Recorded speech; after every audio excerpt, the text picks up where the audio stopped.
3 बार के मुख्यमंत्री रहे अशोक गहलोत, आखिरकार कांग्रेस उनको अलग थलग करने में शुरुआत कर दी है। इससे क्या आपको राजनीतिक रूप नजर आ रहा है राजस्थान की राजनीति? माननीय अशोक गहलोत जी, जिनको हम 3 बार का मुख्यमंत्री बोल रहे हैं, तो जैसा उन्होंने बीज बोए हैं वो उसी का फल मिल रहा है उनको। कि यहाँ जो राजस्थान की स्थिति की है, किस तरह से राजस्थान को गर्त में पहुंचा है, किस तरह से पाताल लोक तक ले गए राजस्थान को, क्या स्थिति की है राजस्थान की, तो जैसे कर्म करेगा उनको मिल रहा है कर्मों का फल।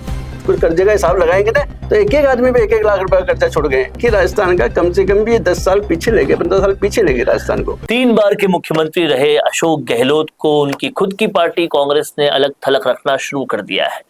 अहमदाबाद में हाल ही में हुई कांग्रेस के अधिवेशन में उनको बैठने तक के लिए सीट भी नहीं मिली। आलम यह आ गया कि जो उनके सबसे घोर विरोधी थे, जिनको देखना भी वो पसंद नहीं करते, उनके पास जाकर, यानी कि सचिन पायलट के पास जाकर खुद ही मिलना पड़ गया। ये क्या हो रहा है राजस्थान की राजनीति में, और अशोक गहलोत की ऐसी हालत की आखिर वजह क्या है, क्या इसका फर्क पड़ेगा, इन सब पर बात करने के लिए मेरे साथ राजस्थान भाजपा के रीढ़ की हड्डी की तरह काम करने वाले एक जबरदस्त कार्यकर्ता कहें या वित्त समिति, भवन निर्माण समिति, इन दोनों समितियों में अपना पूरा समय देकर भाजपा के लिए चुनावों से लेकर हर जगह पर काम करने वाले दिनेश पोद्दार जी मेरे साथ। सर बहुत बहुत शुक्रिया। धन्यवाद साहब। ये हो क्या रहा है राजस्थान में? 3 बार के मुख्यमंत्री रहे अशोक गहलोत, आखिरकार कांग्रेस उनको अलग थलग करने में शुरुआत कर दी है। इससे क्या आपको राजनीतिक रूप नजर आ रहा है राजस्थान की राजनीति का? देखिए वरुण जी, सब जानते हैं माननीय अशोक गहलोत जी, जिनको हम 3 बार का मुख्यमंत्री बोल रहे हैं, खूब अच्छा काम किया उन्होंने। लेकिन किया क्या, अच्छा काम क्या किया? जो कर्म करता है भगवान सबको देता है ना, तो जैसा कर्म करेगा फल देगा वैसा भगवान। तो जैसा उन्होंने बीज बोए हैं वो उसी का फल मिल रहा है उनको। कि यहाँ जो राजस्थान की स्थिति की है, किस तरह से राजस्थान को गर्त में पहुंचा है, किस तरह से पाताल लोक तक ले गए राजस्थान को, क्या स्थिति की है राजस्थान की, तो जैसे कर्म करेगा उनको मिल रहा है कर्मों का फल। ये तो शुरुआत है, ये कुछ नहीं हुआ अभी तो देखते जाइए आप क्या होता है। इस तरह से माननीय अशोक गहलोत जी ने जो राजस्थान के पिछले 5 साल का उनका शासन जो रहा, और किस तरह से उन्होंने जो, आप देखिए क्या स्थिति रही, क्या क्या काम किए उन्होंने, पूरा आर्थिक दृष्टि से क्या स्थिति कर दी। आप देखिए हर राजस्थान के प्रत्येक व्यक्ति, एक मतदाता के ऊपर 1-1 लाख रुपए का कर्जा, आप कुछ कर्जे का हिसाब लगाएंगे ना तो एक एक आदमी पे 1-1 लाख रुपए का कर्जा छोड़ गए। आप देखिए क्या भ्रष्टाचार की, कहाँ तक भ्रष्टाचार को ले गए, पेपर लीक का देखिए कहाँ तक ले गए। तो आप देखिए क्या क्या कितने कितने आप सभी जगह देखेंगे, सभी क्षेत्रों में, सभी में कहीं ना कहीं इतना ज्यादा इन्होंने इस तरह का काम किया है जिससे पूरा राजस्थान की जनता बिल्कुल त्रासदी में फंस गई। सारी जनता परेशान है, और जो इन्होंने एक क्रम किए हैं आज उसको ठीक करना पड़ रहा है। आज जो भाजपा की जब सरकार आई, माननीय मुख्यमंत्री जी भजन लाल जी की सरकार आने के बाद में देखो उस चीज को ठीक करने में लगे हुए हैं। तो ये इस तरह से काम करेंगे, बिल्कुल करना, वो ठीक करने तो आप ये देखिए ना कि अब आर्थिक दृष्टि से इतना कमजोर कर दिया, इतना आर्थिक बाहर ला दिया। अब राइजिंग राजस्थान लेके आए, पहले साल में राइजिंग क्या आर्थिक दृष्टि से मजबूत करने के लिए लाए, राज्य आर्थिक दृष्टि से कैसे मजबूत हो, उस राइजिंग राजस्थान करके उद्योगों का विस्तार हो, उद्योग नए उद्योग आए, यहाँ आर्थिक दृष्टि से मजबूत करें पूरे राजस्थान को। तो कोशिश ये की जा रही है कि हर क्षेत्र के अंदर ये मजबूत, जो माननीय जो अशोक गहलोत जी की बात कर रहे हैं, उन्होंने जो 5 साल में जो इस राजस्थान की स्थिति को इतना बिगाड़ा है, इतनी खराब किया है, अब उसको धीरे धीरे करके आर्थिक दृष्टि से देखिए। पेपर लीक का देखिए आप, अब पेपर लीक हो रहे हैं क्या, नहीं हो रहे ने, तो पेपर लीक पे अंकुश लगाया ने, यानी कि पहले राजस्थान को ठीक करने का काम करना पड़ रहा है, उसके बाद विकास तो करना ही है। विकास की योजनाएं तो आप देख ही रहे हैं, आप बजट में देखो माननीय मुख्यमंत्री जी और उप मुख्यमंत्री जी माननीय दिया कुमार जी का जो बजट आया है, अब देखिए किस तरह से अगर पहले से ठीक होके मिलता आपको राजस्थान तो और बेटर हो पाता। बिल्कुल यदि पहले ठीक हुआ होता तो आज विकास की तो आप देखिए राजस्थान का कहां से कहां पहुंच जाता। ये तो बहुत पीछे ला दिया। ये देखिए राजस्थान का कम से कम भी 10 साल पीछे ले गए, 15 साल पीछे ले गए राजस्थान को। क्या मानते हैं आप, ये जिलों की घोषणा करना, मेट्रो लाना, ये सब गलत डिसीजन? अरे देखिए ना आप, ये क्या क्यों लाए पता नहीं, चाहे जिसको जिला बना देना, ये क्या वोट बैंक की राजनीति हो गई कि वोट लेना है हमने तो किसी तरह से जो कहे उसी को जिला बना दिया। जहाँ जिले की आवश्यकता नहीं है, जो जिले के अपने स्तर पे नहीं है, जो अपने एज पर कैलकुलेशन भाई जिला बनना चाहिए, कैसे कोई तो क्राइटेरिया होगा ना, तो कैसे जिला बनना चाहिए, बिना कोई सोचे समझे जिला को बना दी। या तो ये हुआ होगा कि उन्हें पहले से पता है कि अगली बार आना तो है ही नहीं, तो जो आएगा उस पे आप वो तो उन्होंने मार तो डाल पूरा दो। पूरा पूरा वोट बैंक की राजनीति थी, वोट लेने के लिए, सबको राजी करने के लिए, भाई हम तो विकास कर रहे हैं, विकास कर रहे हैं, विकास नहीं कर रहे हैं। एक्चुअल में ये देश के साथ बहुत बड़ी राजनीति खेली इन्होंने, पूरे राष्ट्र ये पूरे प्रदेश के साथ इतना बड़ा ये जो जिलों की घोषणा करना और जो इस तरह से काम किए हैं, इससे कोई इस बार तो विकास जिले नहीं हुआ थे, है। इस बार जिले थे, पिछली बार मेट्रो थी। बिल्कुल, मेट्रो में क्या किया, मेट्रो में ये आज तक रूट कोई तय नहीं कर पाए, कभी क्या बन रहा है, कभी क्या बन रहा है, डीपीआर को फाइनल नहीं कर पाए, काम चालू नहीं कर और पाए। जिस रूट पे बताओ। बनाया मेट्रो, हाँ।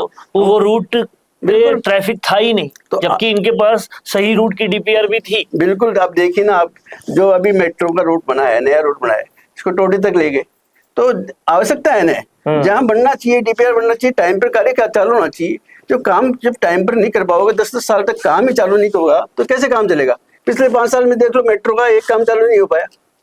काम चालू होना चाहिए, उससे पहले की योजना थी, उन्होंने डीपीआर बनाई, अभी माननीय मुख्यमंत्री वसुंधरा जी आई, उन्होंने उसको चेंज किया, चेंज करके उसको धरातल पे लाए ना कि भाई अब काम करना है।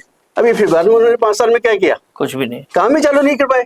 रिंग रोड की स्थिति थी, कह रही इतना बड़ा हादसा हुआ, किस वजह से हुआ। आज 5 साल तक उस रिंग रोड यदि बनी होती तो हादसा होता है क्या अजमेर रोड पे? और अब अजमेर रोड पे धड़ाधड़ हाँ, काम हो रहा बताइए कितना। और रिंग रोड तो बिल्कुल चालू होने की स्थिति में आ गई है। आप ये देखिए, है, आधी से ज्यादा तो चालू है। बिल्कुल बिल्कुल नहीं, वहाँ एलिपेड, आप पूरे अजमेर रोड पे देखिए, ये अजमेर किशनगढ़ तक ये 10 फ्लाईओवर बन गए, 10 फ्लाईओवर बन गए, और आज जो अजमेर जाने का जो रूट है, वो 1 सवा घंटे में अजमेर पहुंच सकते हैं, अजमेर पहुंच सकते हैं, और इतना जबरदस्त वो रूट हो चुका है। तो आप देखिए विकास के जो इंफ्रास्ट्रक्चर का काम हो रहा है, आप सिक्कर रोड का काम देखिए, माननीय दिया कुमार जी का, वहाँ सिक्कर रोड पे क्या स्थिति होती थी, पानी कैसे भरता था, ड्रेनेज सिस्टम का कोई सिस्टम नहीं था, वो बीच में अपना कॉरिडोर चल रहा था, और कॉरिडोर को सेट ही नहीं कर पाए कि भाई अब आवश्यकता नहीं है तो हटाया ना। अब तो उसको यदि काम करेंगे, विकास का काम करेंगे, आवश्यकता अनुसार काम करेंगे। आज की आवश्यकता है, आज की आवश्यकता है रोडों को चौड़े करना, तो इंफ्रास्ट्रक्चर चालू हो रहा है ना। आज अजमेर रोड देख लीजिए, चाहे सिक्कर रोड देख लीजिए, चाहे उधर ये खातीपुरा का भी है, तो ये सब रोडों को काम किया ना। यानी आपके मुताबिक पूर्व मुख्यमंत्री अशोक गहलोत भुगतेंगे अपने कर्म, बिल्कुल बिल्कुल, और अभी के मुख्यमंत्री भजनलाल जी शर्मा निभा रहे हैं जनता धर्म। बिल्कुल बिल्कुल, ये बिल्कुल माननीय भजनलाल जी, देखिए जिस तरह से पहले दिन से, जिस दिन से आए हैं, आप देखिए पूरा 1.25 साल का कार्यकाल उठा के देखिए, देखिए आप एक एक दिन का काम देखिए, राजस्थान पानी के लिए काम, कहीं भी जो बहुत सारे काम किए हैं, पानी का काम तो किया ही किया है, उसके अलावा जो राइजिंग राजस्थान लाने के अलावा जो इंफ्रास्ट्रक्चर के काम है, और जो प्रदेश की जनता के लिए आप सिलेंडर 450 रुपये सिलेंडर मिल रहा है, या और जैसे शानदार बजट लाए, बजट के अंदर आप देखिए ना, महिलाओं के लिए, बुजुर्गों के लिए जो है ना राशि बढ़ाई ना हमने, बढ़ाइए। तो ये आप देखिए काम किस तरह से, विजन देखिए ना आप, कितना एक एक करेंगे, कितनी योजनाएं लाना। माननीय प्रधानमंत्री नरेंद्र मोदी जी की योजनाएं, केंद्र सरकार की योजनाएं, माननीय प्रदेश की भजनलाल जी की योजनाएं, तो आप इन योजनाओं को सारे देखेंगे, गरीब जनता तक कैसे पहुंच सकते हैं, कैसे उन योजनाओं का लाभ दे सकते हैं, किस तरह से अपन प्रदेश का विकास कर सकते हैं, इन सब पे विचार किया ना हमने। अब भाजपा की सरकार आई तो हर व्यक्ति पे विचार हो रहा है, हर व्यक्ति पे विचार हो रहा है, और कहीं ना कहीं पुराने जो खराब कर्म थे उनको ठीक करके फिर आगे राजस्थान को कैसे बढ़ाएं, इस पर शुरुआत से ही काम हो रहा है। बनिस्पत उसके जिस तरह से पूर्व मुख्यमंत्री अशोक गहलोत ने शुरुआत से लेकर एंड तक सिर्फ एक ही विजन पे काम किया कि सचिन पायलट को कैसे गिराए, इसके अलावा राजस्थान का कोई नहीं सोचा। तो कहीं ना कहीं ये बात, शुरुआत जो आपने की थी बड़े व्यंग के साथ की, कि जैसा अच्छा काम गहलोत ने किया था वो एक व्यंग के साथ की, और काफी तरीके से दिनेश पोद्दार जी ने धरातल पर उन बातों को रखा कि पहले के कर्मकांड कैसे ठीक करे, और उसके बाद राजस्थान को भजन सरकार ने कैसे आगे बढ़ाया। और कहीं ना कहीं जो कुछ भी अशोक गहलोत के साथ हुआ वो उनके कर्म थे। अब क्या लगता है आपको, आने वाले वक्त में कांग्रेस को ये सद्बुद्धि आ चुकी है कि अब अशोक गहलोत दीमक की तरह खा रहे थे, इन्हें हटाया जाए, या ये अभी टेम्पररी फेज है? देखो, ये कांग्रेस को सोचना चाहिए, या आला कमान को भी सोचना चाहिए कि यदि पार्टी को जिंदा रखनी है तो इस तरह की जो काम हुए हैं जो कांग्रेस शासन में कुशासन कैसे काम हुए हैं, तो इस तरह के कामों को पर रोकथाम होना जरूरी है। ये आज राजस्थान की ले लो, राजस्थान में स्थिति देख ही ली, गहलोत जी की स्थिति देख ही ली, ये सभी प्रदेशों में ऐसा ही होने वाला है कांग्रेस साथ। आप हरियाणा में स्थिति देखो, दिल्ली में स्थिति देखो, कर्नाटक में स्थिति देखो, कहीं भी देखिए ना, आज महाराष्ट्र में स्थिति देखो, सब जगह कांग्रेस की स्थिति क्या हो रही है।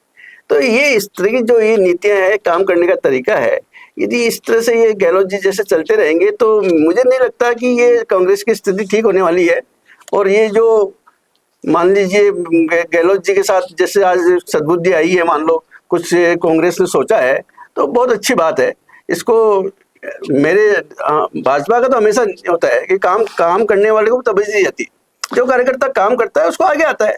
तो ये कहीं ना कहीं बहुत सही बात दिनेश जी ने कही है कि कांग्रेस को शायद अभी सद्बुद्धि आई और गहलोत के साथ जो कर रहे हैं वो कर रहे हैं, लेकिन अगर ये सद्बुद्धि बरकरार रहती है तो कांग्रेस पार्टी के लिए काफी अच्छा है। भाजपा की तरह भाजपा से एक बात सीखनी चाहिए कांग्रेस को कि जो कार्यकर्ता अच्छा काम करता है उसको आगे बढ़ाना चाहिए और जो दीमक की तरह खा रहा है उसको मिटाना चाहिए। ये वीडियो अगर राहुल गांधी जी देख रहे हैं तो आप जो आगे का विजन पार्टी को रिवैम्प करने की बात कर रहे हैं, असल में ये काम आपको रिवैम्प करने के लिए करना चाहिए। जो डिजर्व करता है उसको आगे बढ़ाएं, दीमक की तरह खाने वाले को पीछे ले जाएं। सर, आपने इस वीडियो में काफी कुछ एक्सपोज करा कांग्रेस को, और आज सरकार किस तरह से राजस्थान को आगे बढ़ा रहे हैं इसको बहुत ही ढंग से आपने बताने का काम किया। बहुत बहुत शुक्रिया सर उसके लिए। आज लगता है कि जनता को कुछ ऐसी चीजें समझने को मिलेगी जो बहुत जरूरी है राजस्थान के विकास के लिए। Thank you so much. धन्यवाद। भारत का सबसे तेजी से बढ़ता हुआ डिजिटल न्यूज चैनल, जिसका परिवार 4,17,000 लोगों से भी ज्यादा बढ़ रहा है, वो संवाद न्यूज चाहता है हर जिले और हर राज्य में मीडिया पार्टनर्स। तो अगर आप बनना चाहते हैं संवाद न्यूज के पार्टनर्स तो कांटेक्ट करें नीचे दिए गए नंबर्स पर। इसके अलावा अगर आप वीडियो एडिटर बनना चाहते हैं या फिर न्यूज इंडस्ट्री में बतौर इंटर्न सब सीखना चाहते हैं तो संवाद न्यूज के जयपुर हेड ऑफिस में काम करने के लिए संपर्क करें स्क्रीन पर दिए गए नंबर पर।